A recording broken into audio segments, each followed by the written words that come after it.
ইরানের এই নতুন নোটটা দেখছেন 1 কোটি রিয়ালের নোট, কিন্তু এটা কি শুধুই একটা কাগজ, নাকি এর পেছনে লুকিয়ে আছে একটা বিরাট সংকটের গল্প? চলুন আজ আমরা এই রহস্যের গভীরে যাব। শুরু করা যাক একটা সংখ্যা দিয়ে। 10 মিলিয়ন মানে 1 কোটি। ইরানের ইতিহাসে ছাপা হওয়া এটাই সবচেয়ে বড় ব্যাংক নোট। শুনতে তো বিরাট ব্যাপার লাগছে, তাই না? কিন্তু আসল টুইস্টটা তো এখানেই। ভাবুন তো, এই 1 কোটি রিয়ালের নোটটার আসল দাম কত হতে পারে? আমাদের ভারতীয় টাকায় মাত্র 600 টাকা। হ্যাঁ, ঠিকই শুনছেন, হয়তো একটা মাল্টিপ্লেক্সের সিনেমার টিকিটের থেকেও কম। আর ঠিক এইখানেই সবচেয়ে বড় প্রশ্নটা চলে আসে, কি করে একটা 1 কোটি টাকার নোটের দাম একটা সিনেমার টিকিটের চেয়েও কম হতে পারে? কি এমন ঘটলে একটা দেশের মুদ্রা এতটা মূল্যহীন হয়ে যায়? চলুন এই ব্যাপারটা একটু ভেঙে বোঝা যাক। আচ্ছা, তো সবার আগে দেখা যাক ঠিক কি এমন ঘটল যে ইরানকে হঠাৎ করে এত বড় নোট ছাপানোর দরকার পড়ল। দেখুন, ব্যাপারটা একটা চেইন রিয়াকশনের মতো। সবকিছুর মূলে আছে যুদ্ধের ভয়।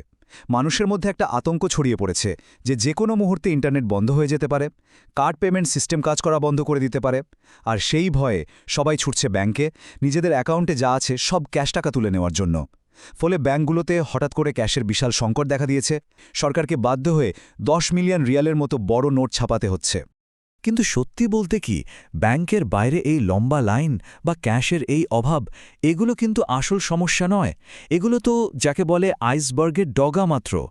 আসল অসুখটা তো অর্থনীতির অনেক গভীরে বাসা বেঁধে আছে। তাহলে চলুন এখন সেই আসল অসুখটার দিকে নজর দেয়া যাক। আমরা এখন ইরানের অর্থনীতির ভিতের সেই 5টা বড় ফাটলকে খুঁজে বের করার চেষ্টা করব, যেগুলোর জন্যই আজকের এই অবস্থা। এই টাইমলাইনটা একবার দেখুন, তাহলেই বুঝতে পারবেন সমস্যাটা কতটা মারাত্মক। 1989 সাল মানে ইসলামিক বিপ্লবের ঠিক পরে $1 দাম ছিল মাত্র 70 রিয়াল। আর এখন $1 কিনতে লাগে প্রায় 14 লক্ষ রিয়াল। ভাবা যায়, মানে 40 বছরের একটু বেশি সময়ে একটা কারেন্সির ভ্যালু প্রায় 20,000 গুণ কমে গেছে। কি সাংঘাতিক পতন! প্রথম আর সবচেয়ে বড় ফাটলটা হল আন্তর্জাতিক নিষেধাজ্ঞা বা স্যাংশনস। এই স্যাংশনসগুলো ইরানের অর্থনীতিকে একেবারে দমবন্ধ করে রেখেছে। ওদের তেলের ভাণ্ডার বিশাল আয়ও হয়, কিন্তু এই নিষেধাজ্ঞার জালে আটকে থাকার কারণে ওরা নিজেদের পুরো পোটেনশিয়ালটা ব্যবহারই করতে পারছে না। এটা ওদের অর্থনীতির ওপর একটা চাপ। দ্বিতীয় ফাটলটা হলো একটা ভয়ঙ্কর চক্র। দেখুন, সরকার নিজেদের বাজেটের ঘাটতি মেটাতে কোনো ভাবনাচিন্তা না করেই টাকা ছেপে যাচ্ছে। আর যত বেশি টাকা ছাপা হচ্ছে, জিনিসের দাম তত বাড়ছে, মানে হাইপার ইনফ্লেশন হচ্ছে। এই অবস্থা দেখে সাধারণ মানুষ কি করছে? তারা তাদের জমানো রিয়াল দিয়ে ডলার কিনছে, যাতে তাদের সঞ্চয়ের মূল্যটা কমে না যায়। আর এর ফলে রিয়ালের দাম আরও পড়ে যাচ্ছে। বুঝতেই পারছেন, এটা একটা ভিশিয়াস সাইকেল, যা থেকে বেরোনো প্রায় অসম্ভব। তৃতীয় ফাটলটা আরও মারাত্মক। সেটা হলো দেশের পচে যাওয়া ব্যাংকিং সিস্টেম। ইরানের সেন্ট্রাল ব্যাংকেরই একজন ডিরেক্টর একটা বড় ব্যাংকে সোজাসুজি পঞ্জি স্কিম বলে দিয়েছেন। পঞ্জি স্কিম মানে তো আপনারা জানেনই, এক ধরনের চিটিং, যেখানে নতুন ইনভেস্টরের টাকা দিয়ে পুরনো ইনভেস্টরদের পেমেন্ট করা হয়। ভাবুন একবার, যখন একটা দেশের সেন্ট্রাল ব্যাংকের ভেতর থেকেই এমন কথা বলা হয়, তখন ভেতরের অবস্থাটা কতটা খারাপ।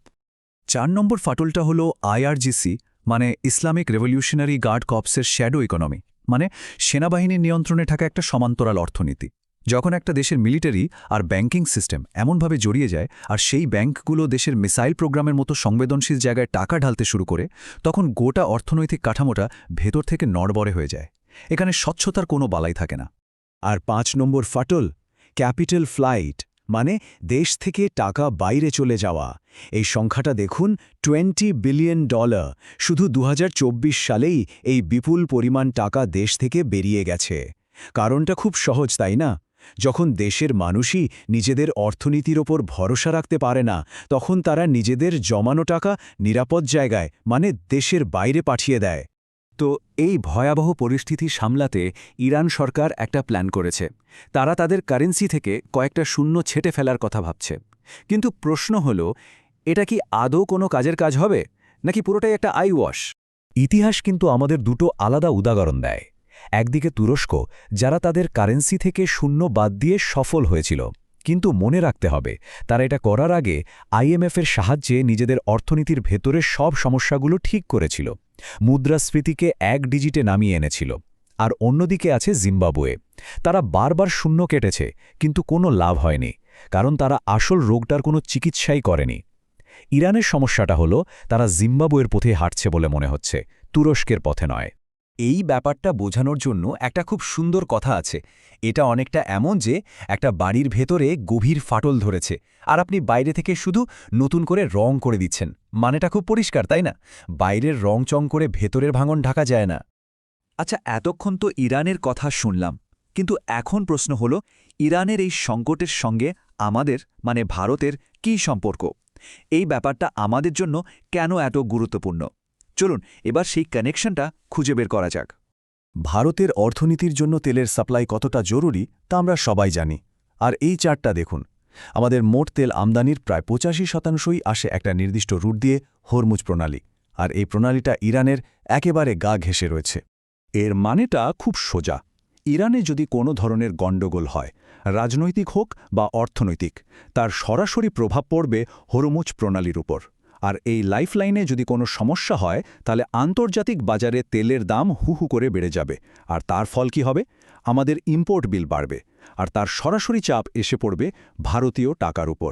কিন্তু এই সব বড় বড় সংখ্যা আর জটিল অর্থনীতির আলোচনার আড়ালে আসলে লুকিয়ে আছে সাধারণ মানুষের কষ্ট। তেহরানের ৮০ বছর বয়সী মরিয়মের কথাটাই ভাবুন। উনি বলছেন, ১ ঘণ্টারও বেশি সময় লাইনে দাঁড়িয়ে থাকার পর ব্যাংক থেকে যা টাকা পেলাম তাতে কয়েকদিনের বেশি চলবে না যদি কার্ড কাজ করা বন্ধ করে দেয়। এটাই এখন ওখানকার প্রতিদিনের ছবি। তো সব মিলিয়ে এটা পরিষ্কার যে ইরানের এই সংকটটা শুধু আর্থিক নয়, এটা একই সঙ্গে ৩টে লেভেলে চলছে। একদিকে আছে প্রায় ৪৭ বছরের মুদ্রাস্ফীতি আর ভেঙে পড়া ব্যাংকিং সিস্টেম, অন্যদিকে ব্যাংকিং পরিকাঠামো একটা যুদ্ধক্ষেত্রে পরিণত হয়েছে। আর রাজনৈতিকভাবে দেখলে এই কারেন্সি কল্যাপসই কিন্তু সেদেশের সাম্প্রতিক গণ আন্দোলনের পেছনে একটা বড় কারণ ছিল। শেষ পর্যন্ত এই ১০ মিলিয়ন রিয়ালের নোটটা আর শুধু একটা কাগজের টুকরো হয়ে থাকেনি। এর দাম ৬০০ টাকা না ৬ টাকা সেটা বড় কথা নয়।